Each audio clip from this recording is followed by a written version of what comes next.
Welcome back to Behind the Print podcast, where we feature industry leaders and uncover the creative minds and their businesses within the world of professional printing.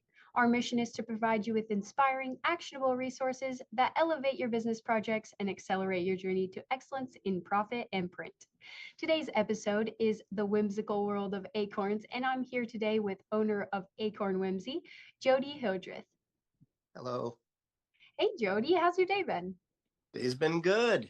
Good to hear. So I just have to know, tell us about Acorn Whimsy and how you started creating these adorable characters. So I've been a photographer for many years. During COVID, I couldn't travel to do my regular photography. So I got a little bored being cooped up and isolated at home. So I got inspired by an artist from the Czech Republic. He does acorn elves, which are very similar, and he calls his Dubanci. And I just loved his work. So I decided I'm going to get some acorns and try it myself. So it was a wrong time of year to collect acorns. So I bought some on Etsy. My wife thought I was a little crazy, but that was 4 years ago, and I've been going strong. I post a new picture every day. They travel with me everywhere. And the whole purpose when I started was just to spread some laughter and cheer, because we really needed that during COVID. And it's still making people smile. Right. So you mentioned you started this over COVID, but who is your biggest audience now? I do have like a core group of followers that just post. They make the wittiest comments on my posts every day. Yeah, it's super cute. I think anybody who just likes something cute or something happy and fun is really interested in that type of stuff, because it's something so unique. You've almost never seen it before, but it's something your imagination has thought up maybe even 100 times, but then you've never seen it happen in real life. Yep. And I don't know if you want to see, but I did bring some. Oh my gosh. This is my little bear. And this is what the people look like. And there are artists all over the world that do make these. And since I started, I've connected with artists in Germany and Australia. It's really fun to chat with them. Mine are very different because they glue theirs together so they're solid, but mine are like little dolls. So they're copper wire that runs to their joints, and I can pose them and use them over and over. And then I can just easily replace their heads and give them a smile or a frown. That is so cool. So then you just build those. How do you go from idea to the final product? I'm a very different kind of artist. When I see how the other people make their sculptures, they sit down ahead of time and they sketch out these beautiful sketches that look just like the finished product. I just do it all up in my head and I just start building. So my newest creation was this. It took 3 days to build. It may not look like it, but it's just a fantasy dragon. And I just really just started with the head and then make the body and then add the wings. And I just kind of build as I go and think in my head what I want the final product to look like. That is so cool. I love that dragon. That's super, super cool. 3 days. I haven't even Wow. photographed him yet. I'm so excited to get him out in the woods to do that. Yes, I totally would be too. Oh my goodness, that's awesome. So then you were mentioning how they're kind of like dolls with the attachments being movable. Do you think that's what helps you stand out in this industry? I think what makes me stand out is I love going to national parks, and my acorn people are a little different, where other people, theirs are more fantasy. Mine really act like humans. So mine, just this summer, they competed in every summer Olympic event. It took me 7 months of planning, and it was so much fun to do. They read, they play musical instruments, and I'll get customers that ask me to do custom builds. They'll say, oh, I had one guy say, my son plays a sousaphone. Can you make one playing the sousaphone? It's like, sure. So we have like our own little marching band of the acorns. It's been so much fun when people give me a new idea that I haven't thought of. Great inspiration, because it's endless. Yeah, it is. I have a list that's well over 100 long of things to do, and I don't see any sign of slowing down. That's awesome. So what tools have been most helpful in growing Acorn Whimsy? We've always sold my photography at craft shows like my bear behind me. I love doing wildlife and landscape photography, but when I started doing the acorns, they took off really fast. And I had people say, do you need to do a book? So I did do, my first book was a self-published book that I used Printing Center USA. It came out fantastic. Then we were at a craft show and we were lucky to have a publisher walk by the booth, and they've since published 6 of my books. Then I've self-published other ones, like every December I do a Guess the Christmas Song. So every day in December I post my Acorn Whimsy characters acting out a Christmas song and people guess what it is. So I just took those and made it into a book, and I just got the second one published. So it's been a lot of different tools. I find it's really helpful getting out and meeting people face to face. Once they walk by my booth and they see Acorn Whimsy and they're not sure what it is, but as soon as I show them one of the characters and they look in the boxes and they get it. And then they're like, oh, I know someone who plays volleyball. I want to find a cute volleyball player. I know someone who plays a piano. And that's kind of when I get them hooked. That's really awesome. So can you tell me a little bit more about the transition from wildlife and landscape photography to Acorn Whimsy?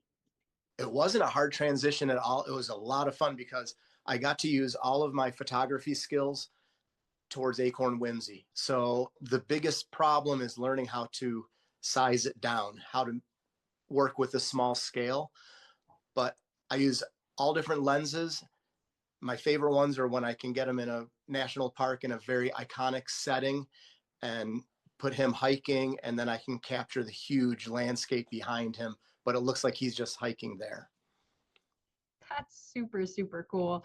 Yeah, those two, it kind of set you up getting all that photography knowledge and then bringing it into something that not only creates money, but also is such a passion for you and driving force behind all these inspirational scenes that you've created.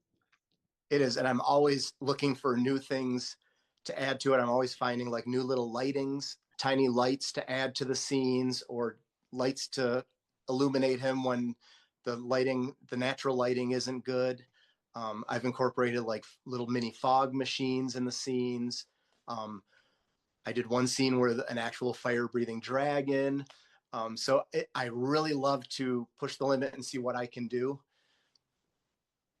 Yes, I see that in your work so evidently. It's in your calendar, in all over your website. I just love it. Thanks. So, have there been any major milestones that have defined Acorn Whimsy for you?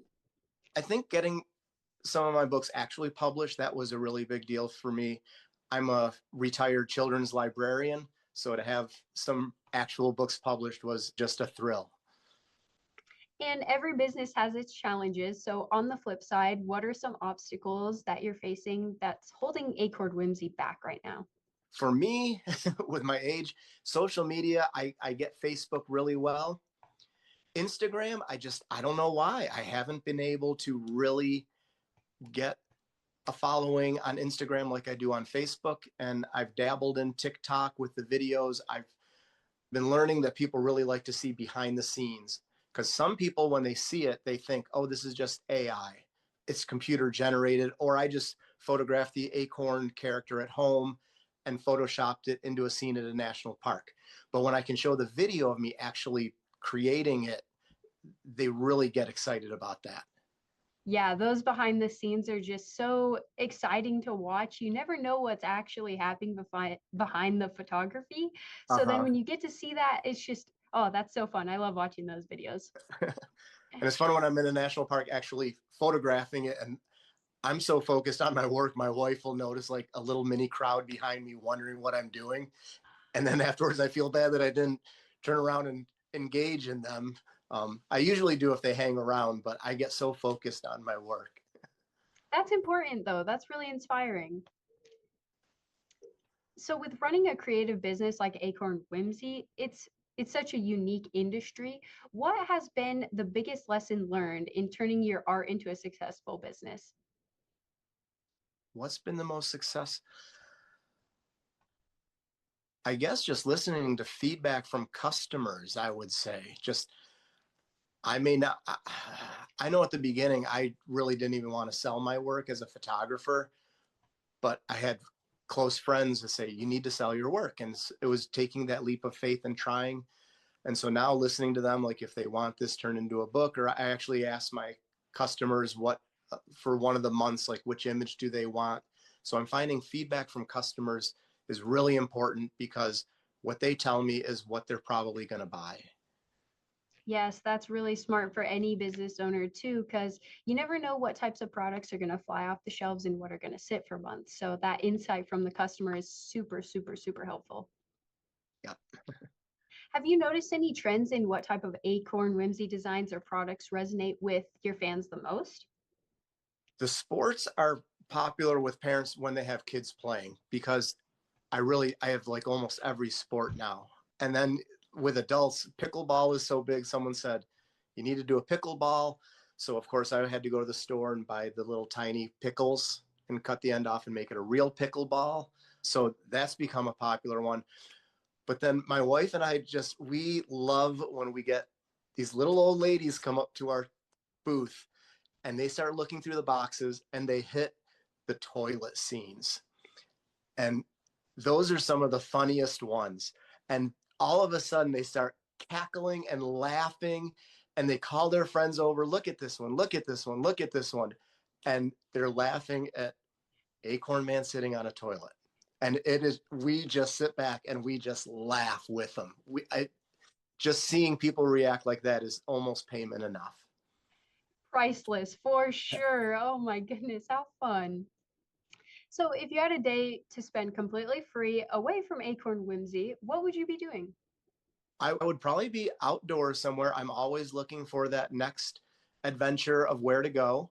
So I would still be in a national park exploring.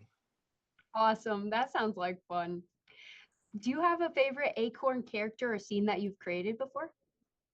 My favorite, uh, it's so hard because I'll make one that I absolutely love, and then it's like the next one that I make, I love even better.